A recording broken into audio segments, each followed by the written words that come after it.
My brothers and sisters, for those of you who remember last week, I went over and I gave you a quick summary of what had transpired roughly about 1400 years ago. One of the greatest tragedies that the Ummah has suffered, which was the assassination of Umar ibn al-Khattab radiyallahu ta'ala anhu. And also, we all know that the habit of Umar ibn al-Khattab radiyallahu anhu, and I will inform you shortly why I'm mentioning him once again. His habit was that he radiyallahu anhu used to walk around and roam around the streets of Madinatul Munawwarah, inspecting the people and assessing the situation in the market areas. And he used to sit and talk with those who were the locals. And they did not know that this is Umar ibn al-Khattab, the Khalifa radiyallahu ta'ala anhu. Now, his intention was to ensure that the rulings that he has classified and the rulings that he has given details of are benefiting the general mass. So he radiallahu anhu upon an occasion was once walking with his freed slave Aslam. You see, the word freed that I used back in the days, if you were freed as a slave and you were freed by your master, it means you're free to go. But the freed slave of Umar ibn al-Khattab radiallahu anhu, Aslam rahimahullah, he stayed back and he wanted to stay with Umar ibn al-Khattab radiallahu ta'ala anhu, and he wanted to continue being his slave. So this only informs us about the integrity and the amount of respect and the amount of respect that they had for Umar ibn al-Khattab radiallahu anhu. So them both are walking. They see a fire has been ignited in the middle of the desert.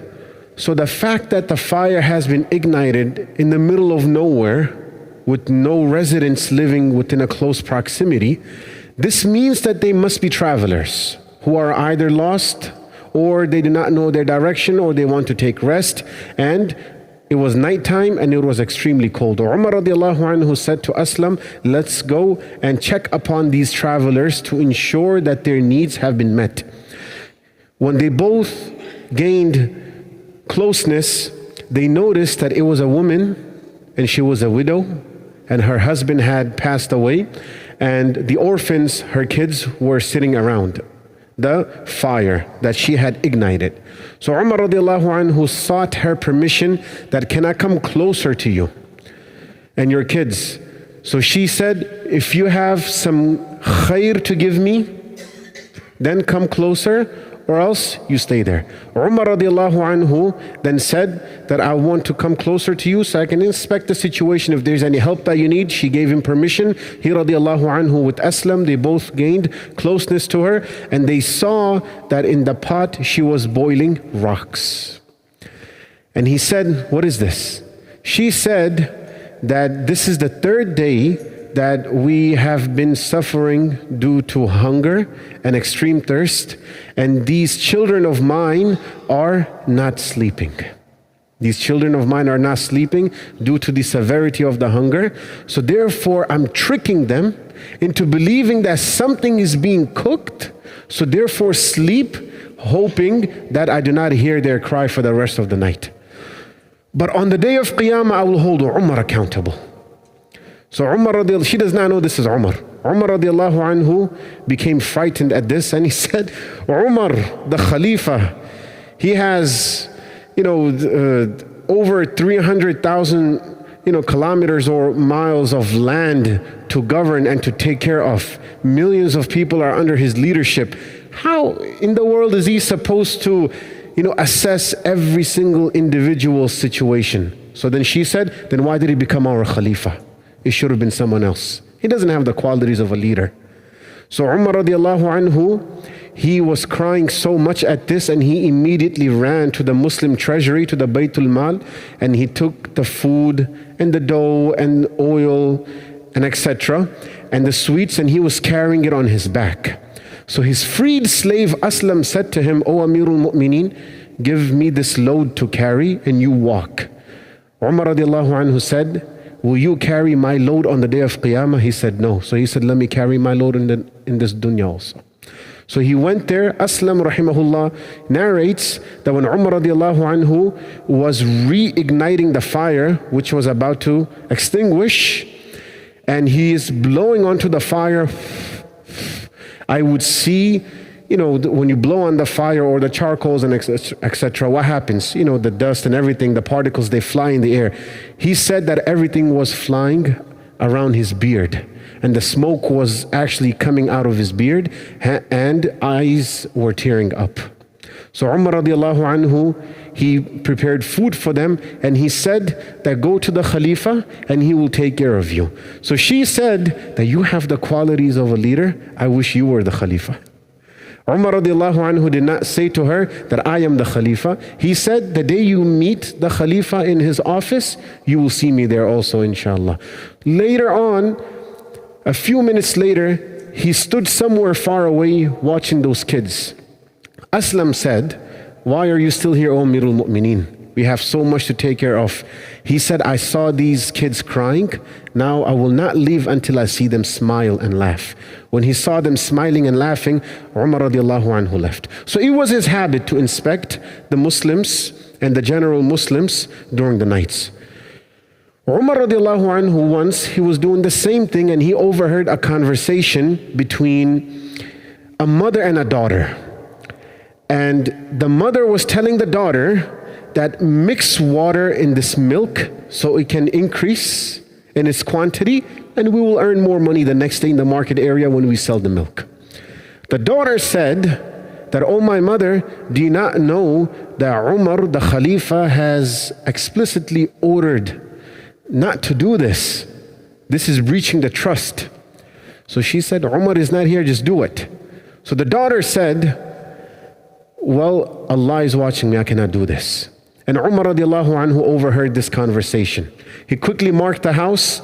The next day he sent a proposal for his son Asim, that I want this young girl to be my daughter-in-law, and I want to propose to her for my son Asim rahimahullah. Now, Asim, who's the son of Umar ibn al-Khattab, and his wife, they both were blessed with a daughter by the name of Layla.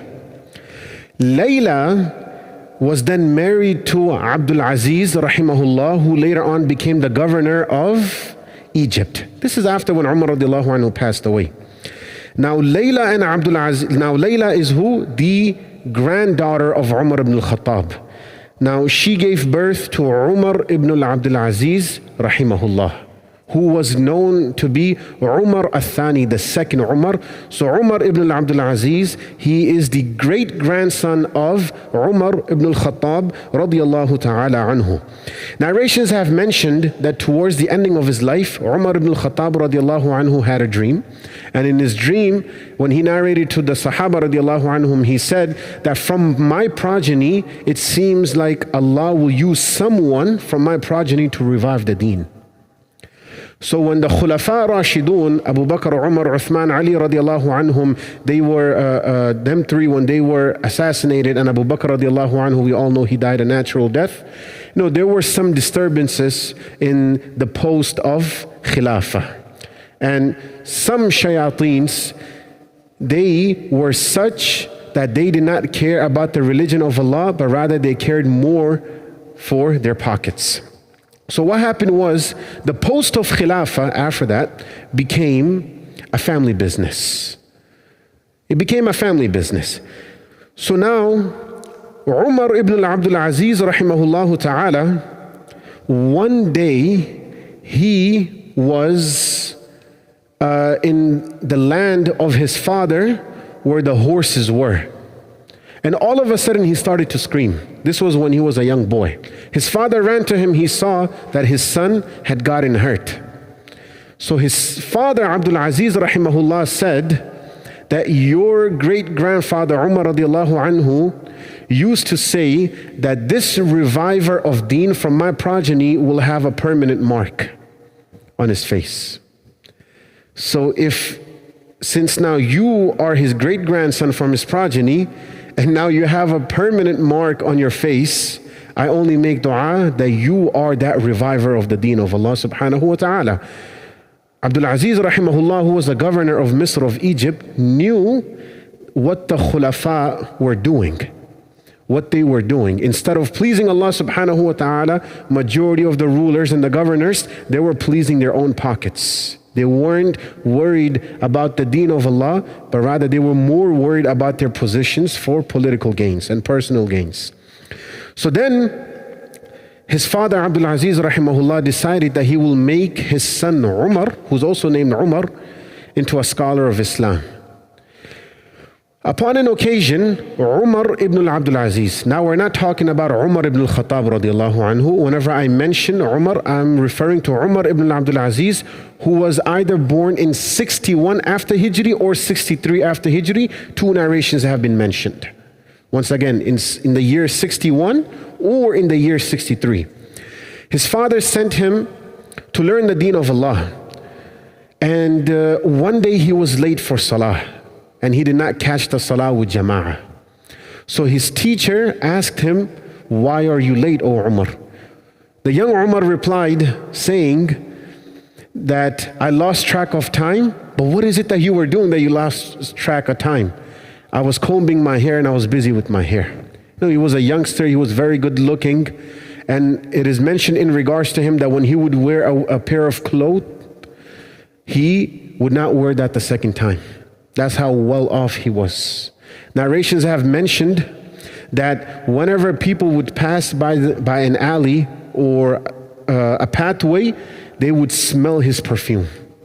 They would smell his perfume. This was who? Umar ibn Abdul Aziz rahimahullah. So this young, spoiled boy now is being made into a great scholar of Islam. So the teacher wrote a letter to Abdul Aziz, his father, that this is what your son did. And it was a big deal for them to miss, just one salah with jama'ah, let alone missing salah for days and days with jama'ah. It was a big deal for them to even miss the first takbir behind an imam, right? Nowadays when the imam does salam, you see at least 3-4 rows of people are standing up to make up for their salah. It's still better to come to the masjid late rather than not coming at all, but the point is to compare ourselves with them before. So Abdul Aziz rahimahullah wrote back to his teacher that I, as a governor, order you to shave my son's head off. I, as the governor, am ordering you to shave my son's head. Why? Because his hair distracted him from salah, so therefore the hair has to go out of the equation. What is the tarbiyah and the upbringing that we're giving to our next generation, right? It's difficult for us. He slept at 2 a.m. I do not want to disturb him for Salatul Fajr.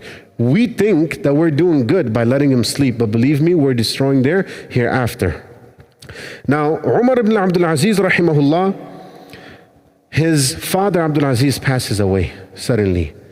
And his uncle, who was the Khalifa of that time, whose name is Abdul Malik, he ends up calling him back.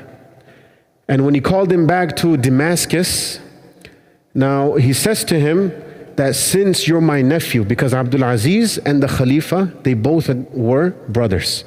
So he said to his own nephew Umar that I want to give, because he knew he's a boy who grew up under his eyes and his care, and he said to him that I want to give my daughter Fatima in marriage to you, O Umar.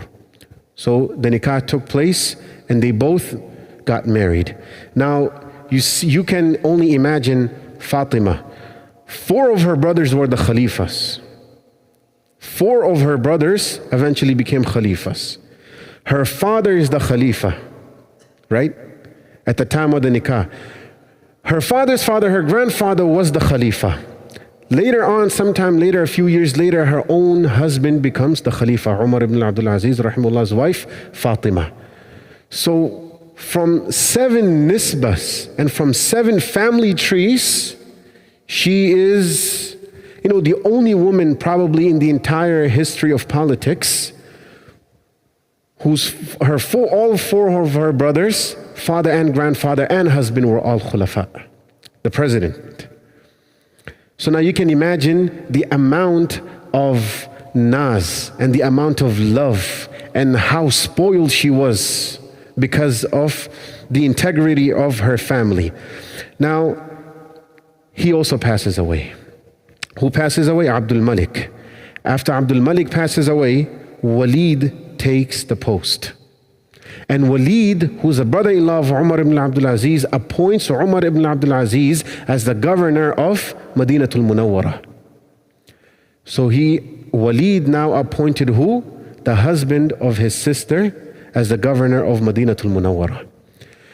What happened was Umar ibn Abdul Aziz was so just and so intellectual that they started to call him Umar Athani, the second Umar, and it became such that the White House of that time, which was located in Damascus, the capital of Syria, people started to move from Damascus, from Syria, all the way to Medina.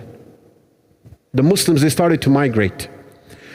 From Iraq, the Muslims, they started to migrate where? Towards Madinatul Munawwara. Now, who was the governor of Iraq? Hajjaj ibn Yusuf, who had killed the companions of the Prophet ﷺ, and he was a Muslim. He was a sinful Muslim. What happened was, Walid and Hajjaj ibn Yusuf, they were friends. So Hajjaj ibn Yusuf said that Umar's honesty and his just and the fact that the people love him so much is posing a threat to us. So he pressured Walid. So Walid ended up firing Umar ibn Abdul Aziz from the post of being a governor of Madinatul Munawwara. When that occurred, sometime later Walid himself passed away. Now Walid's brother Sulaiman took over the post. And Sulaiman also was unfortunately worried about his pockets more than the deen of Allah subhanahu wa ta'ala, like how his predecessors were. Now when Sulaiman realized that death is awaiting him, he quickly wrote his wasiyah, and he said that since my children are youngsters and my brother Hisham is next in line to become the Khalifa, instead of my brother Hisham becoming the Khalifa now and the leader of the Muslims, I want Umar ibn Abdul Aziz rahimahullah to become the Khalifa. He knew the integrity and the justice that Umar ibn Abdul Aziz brings to the table. And towards the ending of his life, he realized that what his brothers and his predecessors, his grandparents and his father had done was incorrect. They usurped the land of the people unjustly, right? They were taxing them unjustly. If you said anything against them, they would imprison you. So it became like a family business. So when he realized that Umar ibn Abdul Aziz is the perfect fit for Khilafah, he immediately wrote that down in the paper. And when he passed away in the Jami' Masjid, which is still there in Damascus, in the Jami' Masjid in Damascus, where it is said that in the minara of it, Isa alayhi salatu wasalam will come back down. In that masjid, there was a commotion that got created because everyone is now thinking, who's going to become the next Khalifa? Hisham, who's the brother of Sulaiman, the brother of Walid. Their father was also the Khalifa Abdul Malik, right? But their sister was married to Umar ibn Abdul Aziz rahimahullah. So Umar ibn Abdul Aziz rahimahullah said to the people that, "O people, I did not choose to become your Khalifa, nor do I have any desire for this world. It was his wish, the previous Khalifa's wish, and I am not deserving of this post. You have the choice to vote." All of the Muslims, the locals, they all voted who? Umar ibn Abdul Aziz rahimahullah instead of Hisham. Now Umar ibn Abdul Aziz rahimahullah became the Khalifa. And I will end with a few points, and the next week inshallah we'll continue more. The moment Umar ibn Abdul Aziz rahimahullah became the Khalifa, something just occurred in him. You know, he was, of course, the governor of Madinatul Munawwara previously. You know, when Allah subhanahu wa ta'ala wants to revive his deen through someone, right? Allah Azza wa Jal prepares him overnight. The change takes place within a split second without realizing. Like how it is mentioned in regards to Mahdi, that when Mahdi comes, right? Narrations have mentioned in regards to him that Allah will prepare him overnight. When he will be performing tawaf, the Muslims will recognize him all of a sudden. It will just happen, all of a sudden. It's not like, somebody had to prepare for it from beforehand. It's not like Umar ibn Abdul Aziz rahimahullah prepared for this post, right, from before. It was unexpected. When that occurred and they decided that he is the next Khalifa, they brought the presidential animal carriage outside. That on this carriage, this is where the president, rides. Umar ibn Abdul Aziz rahimahullah said that I am not like those leaders who were before me. I am happy with this ride of mine. And when they looked at his ride, it was a donkey. So Umar ibn Abdul Aziz rahimahullah exited the masjid, or from the land of the masjid, with his donkey.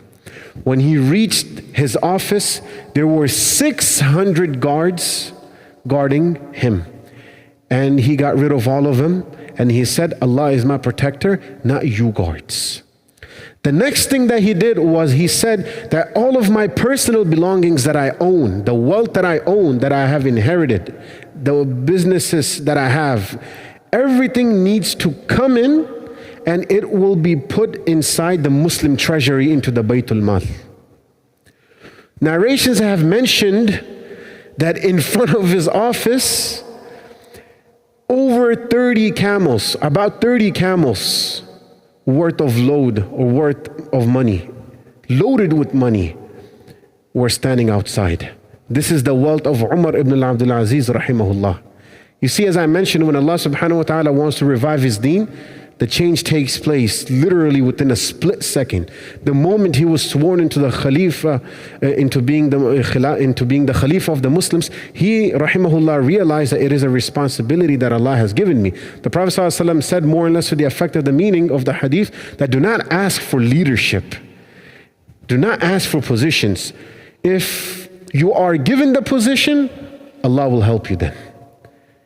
If you are given the position because of you wanting it and facilitating your way through, and then becoming the Khalifa or the President or whatever the case may be, then Allah subhanahu wa ta'ala will leave you to yourself and not assist you. So Umar ibn Abdul Aziz rahimahullah is the perfect example of the assistance from Allah subhanahu wa ta'ala. And I will end off with the last point also. He then said to his wife, the next step was his wife. Remember, his wife's name was what? Fatima.